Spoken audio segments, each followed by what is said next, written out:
አትለሰው ህይወት ህልፈትና ለጉዳት ምክንያት የሆነ ኩይ ተግባር መፈጸሙ ይታወሳል። ይህንን ጉዳይ በተመለከተ የአዲስ አበባ ፖሊስ ኮሚሽነር ግርማ ካሳ መረጃዎችን ሊያደርሱን እዚህ ስቱዲዮ ነው የሚገኙት። ጤና ይስጥልኝ ኮሚሽነር፣ እንደምን ዋሉ?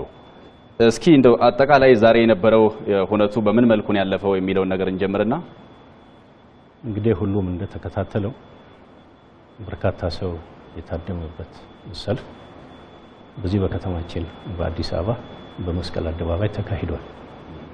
ሰልፉ እንግዲህ በሰልፈኞች ከፍተኛ ትብብር በከተማው ነዋሪዎች እንደዚሁም በወጣቶች ለጸጥታ ኃይሉ ባደረጉት ትብብር በሰላማዊ መንገድ በሰከነ ሁኔታ ተካሂዷል።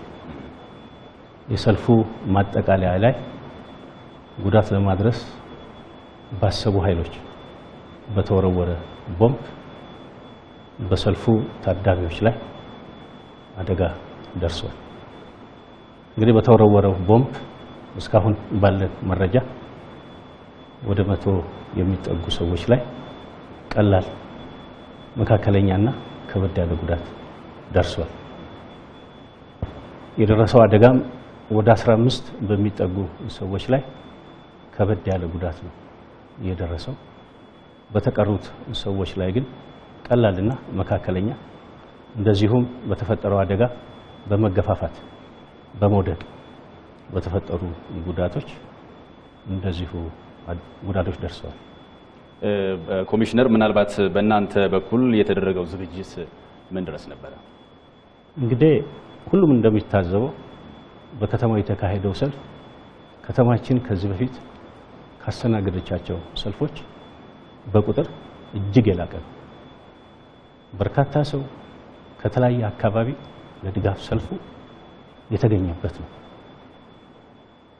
ከቁጥሩ አንፃር የጥበቃ ስራው የቁጥጥሩን ስራ በዛው ልክ ከፍ ያደርገዋል፣ ከበድም ያደርገዋል። የጸጥታ ኃይሎች አጠቃላይ እንደዚህ አይነት ሁኔታ እንዳይከሰት ከፍተኛ ስራ ሰርተናል። ቀን ከሌሊት ሰርተናል። ብዙ ነገሮችንም ለማስቀረት ችለናል። እነዚህ ኃይሎች ግን አስቀድመው ተዘጋጅተው አስበው ጥበቃና ቁጥጥሩን አልፈው የገቡ ሰዎች ናቸው። በዚህ ምክንያት የደረሰ አደጋ ነው። የጸጥታ ኃይሎች ይህን ነገር ለመቆጣጠርና ለመከላከል አስፈላጊ ሆኖ የተገኘው ተግባር በሙሉ አከናውነናል። ብዛት ያለው ህዝብ ነው። ከፍተኛ መጨናነቅ ነው ያለው። በዚህ መሃል ውስጥ ሽልኮ የሚገባ ጥቃት ለማድረስ ያሰበ ኃይል ይኖራል። በዛ ምክንያት የተፈጠረ ችግር ነው። ከጸጥታ ኃይሎች የመነጨ ችግር ነው ብሎ መውሰድም ያስቸግራል። ሁኔታው ግን እንዳይከሰት ግን ከፍተኛ ስራዎችን ሰርተናል። እንግዲህ ለተወሰኑ ዜጎች ጉዳት ምክንያት የሆነው ይሄ ችግር አሁን ያለው የማጣራት ሂደቱ ምን ይመስላል? በቁጥጥር ስር ያሉ ተጠርጣሪዎችስ አሉ ወይ? እንግዲህ ወንጀለኞችን በቁጥጥር ስር ለማዋል በተደራጀ መንገድ እየሰራን፣ ህዝቡም የተለያየ መረጃዎችን እየሰጠን፣ የህዝብን አቅም ተጠቅመን ከህዝብ የምናገኛቸው መረጃዎች ወስደን ወንጀል የፈጸሙ ሰዎችን በቁጥጥር ስር አውለን ለህግ እናቀርባለን። ወደፊትም ውጤቱን ለህዝብ ይፋ እናደርጋለን። በአጠቃላይ ይህን ወንጀል የሰሩ ሰዎች ምንጊዜም ቢሆን ከህግ አያመልጡም። ከተጠያቂነትም ሊያመልጡ የሚችሉበት እድልም የለም። እነዚህ ሁኔታዎች ለማድረግ በጋራ አጠቃላይ የጸጥታ ኃይሎች እየሰራን እንግዲህ በሚሊዮኖች የሚቆጠር ሰላም ወዳድ ህዝብ በይፋ በአካል የተገናኘበት መድረክ ነው። ትልቅ መድረክ ነው። እንደዚህ አይነት መድረክ ላይ እንደዚህ አይነት ክስተት መፈጠሩ የሚያሳዝን ሁነት ሆኖ እያለ ከታለመው ዓላማ አኳያ ግን ስኬታማ ነው ሊባል የሚችል ነው። በአጠቃላይ ህብረተሰቡ በተለይ ሰላሙን ከማስጠበቅ አኳያ የአካባቢውን ጸጥታ ከመቆጣጠር አኳያ ከእናንተ ጋር በምን መልኩ መስራት አለበት ይላሉ? እንግዲህ ሰልፉ በሰላም እንዲጠናቀቅ ካስቻሉ ምክንያቶች ውስጥ የህዝቡ ከፍተኛ ትብብር ነው። ሰላምን በተገቢ የማረጋገጥ አቅም ያለው ህዝቡ ነው። ይሄንን ዛሬ አይተናል። በሰልፉ የተገኙት ሰልፈኞች ለጸጥታ ኃይሉ ከፍተኛ ትብብር ሲያደርጉ ነበር። ሰላማቸውን የጠበቁት ራሳቸው ነው ማለት ይቻላል። ለጸጥታ ኃይሎች የሚያደርጉትን ትብብር አጠናክረው እንዲቀጥሉ ነው። አሁንም ጀምረዋል። መረጃ እየሰጡ ነው።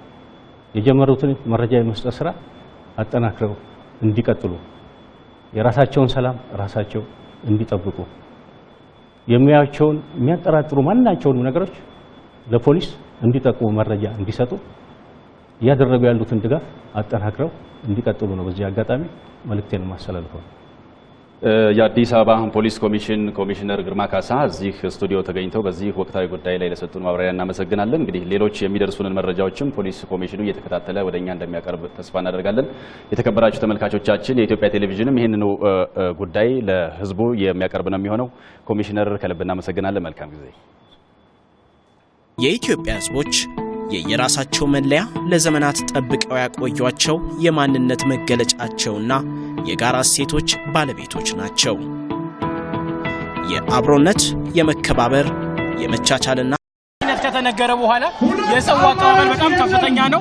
ሰውም በአንድ ላይ እሳቸው እንዲመጡ በዜማም ጭምር አብይናና እያሉ መስፈን ጀምረዋል። ጠቅላይ ሚኒስትር ዶክተር አብይ አህመድ በጣም ከፍተኛ ድጋፍ ነው እየተበረከተላቸው ያለው።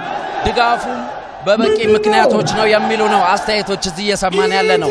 በየቦታው የምናያቸው ቃሎችም በየቦታው የምናያቸው መፈክሮችም የሚውለበለቡት ባንዲራዎችም ለሳቸው ድጋፍ እየተደረጉ ያሉ ናቸው። በኢትዮጵያዊነት በሰላም ፍላጎታቸው በእርቅ ምክራቸውና እርቅን ለማስፈን እየሰሯቸው ባሉ ስራዎች ኢትዮጵያውያን ዶክተር አብይ አህመድን እንደግፋለን ብለው መስቀል አደባባይ ወጥተዋል። ያልወጡም አሉ። እንግዲህ የጅማ፣ መቀሌ፣ ሐዋሳ፣ ባህር ዳር፣ ሐረር፣ ድሬዳዋ በሁሉም አካባቢ የተለያዩ ድጋፎች እየተደረጉ መሆኑን ነው መረጃዎችም እየደረሱ ነው ያሉት። እዚህ አካባቢ በጣም በርካታ ሰዎች ከተለያየ አካባቢ ቦታ መምጣታቸውን እያሳወቁ መፈክሮች ከላይ ያደርጉና ከየት እንደመጡ ይጠቅሳሉ። ከብዙ ቦታ ነው የተሰበሰቡት። በተለይ አዲስ አበባ አቅራቢያ ካሉ ከተሞች ከሩቅም በጣም ከሌሎች ክልሎችም የመጡ ተሳታፊዎች አሉ። የተለያዩ ነገሮችን እያሳዩ ነው ያሉት። በጣም በተደጋጋሚ በመፈክሮቹ ላይ የሚሰማው ቃል የሚነበበው ነገር ፍቅር የሚል ነው። ዶክተር አብይ አቀራረባቸው የፍቅር ነው። ከህዝቡ የሚያገኙት ምላሹን ፍቅር ነውና እንወዳለን የሚሉት መፈክሮች በጣም በተደጋጋሚ ይነበባሉ። ተስፋ፣ ፍቅር መኖራቸውን በጣም በተደጋጋሚ ነው የሚጠቅሱት። የአንድነት የፍቅር ጉዞ ነው ይሄ። እናመሰግናለን፣ እንወዳለን የሚሉ አሉ። ዩናይትድ ስቴትስ ኦፍ አሜሪካ ቅድም ያልከው በተደጋጋሚ ይዘዋል። የአሜሪካን ዴሞክራሲ አይነት ለመገንባት ምናልባት ከዛም የተሻለ ኢትዮጵያዊ ቀለም ቢኖረውም ነገር ግን በዛ አድርገው ሀሳባቸውን የገለጹ አሉ። ከእርሶ ጋር ነን የሚለው በጣም በተደጋጋሚ ሲታይ ነው። በየቲሸርቱ ደግሞ የተጻፈው እኛ ኢትዮጵያውያን ስንኖር ኢትዮጵያዊ ስንሞት ኢትዮጵያ እንሆናለን የሚለውን በብዙ ቲሸርቶች ላይ እናያለን። ዶክተር አብይን እንደግፋለን፣ እስካሁን የመጡት ለውጦች ተስፋ ሰጪ ናቸው የሚሉ ሀሳቦች አሉ። ሀገራችን ላይ የነበረው መጥፎ የሆነ ስሜት አልፏል፣ ነጋ ሌሊቱ ብለው ሀሳባቸውን ያሰፈሩ አሉ። ከዚህ በላይም ደግሞ የተለያዩ ለውጦች እንፈልጋለን ብለው ሀሳባቸውን የያዙ አሉ። የተለያዩ አክቲቪስቶች የሰብአዊ መብት ተሟጋቾችን ፎቶ ስምም ይዘው ለነሱ ማድናቆታቸውን ከዶክተር አብይ ጋር አንድ ላይ በማድረግ የገለጹ አሉ። ሁሉም እንደ ሃይማኖቱ፣ ሁሉም እንደ ብሔሩ፣ ሁሉም እንደ ማንነቱ፣ ሁሉም እንደ ቋንቋው ዶክተር አብይን እየደግፋል የሚሉ ሀሳቦች አሉ። እውነትም በተለያየ ቋንቋ ነው የተጻፈው፣ የተለያየ ሀሳብ አለው። አንድነቱ ግን በፍቅር በተስፋ ከዶክተር አብይ ጋር እንራመዳለን የሚል ነው። ቅድም ግን ያየሁት በተለይ ከጋንዲ ጋር ያለው ዶክተር አብይ ምናልባትም ከሀገር አልፈው የዓለምንም የሰላም ኖቤል ለማሸነፍ ተስፋ እንዳላቸው የሚያሳይ ነው። በተለይ በጣም ከሚነሱት ነገሮች የምንመለከተውና ጠቅላይ ሚኒስትር ዶክተር አብይን የተለየ አቀራረብ ይዘው ወደ ህዝቡ እንዲመጡ ካደረጓቸው ምክንያቶች አንዱ በኢትዮጵያ ፖለቲካ ውስጥ በተለይ በዚህ በ20ኛው ክፍለ ዘመን አንስቶ አሁን እስከደረስንበት ድረስ የተለያዩ የፖለቲካ ኃይሎች ዳርና ዳር በመሰለፍ ነበረ የሚታወቁት። በጥግና ጥግ እንጂ አማራጭ ሀሳቦች የሚቀርቡበት ተቀራርቦ የመወያየት ሁኔታዎች ሰፊ ያልነበሩበት የሚደረጉ ቅርርቦችም የአንድ ወቅት የምርጫ ሰሞን እንደዚህ የሆኑበት ነው። ዶክተር አብይ አህመድን እዚህ እንደግፋቸዋለን ከለውጥ ሀሳባቸው ጋር እሳቸው ከሚመሩት መንግስት የለውጥ ሀሳብ ጎን ነን የሚሉት የተለያዩ የተቃዋሚ ፓርቲዎች ተወካዮችንም አነጋግረናል። በዜናዎቻችን ተመልካቾቻችን የምትከታተሉት ይሆናል። ምክንያቱም እንደምታዩት በጣም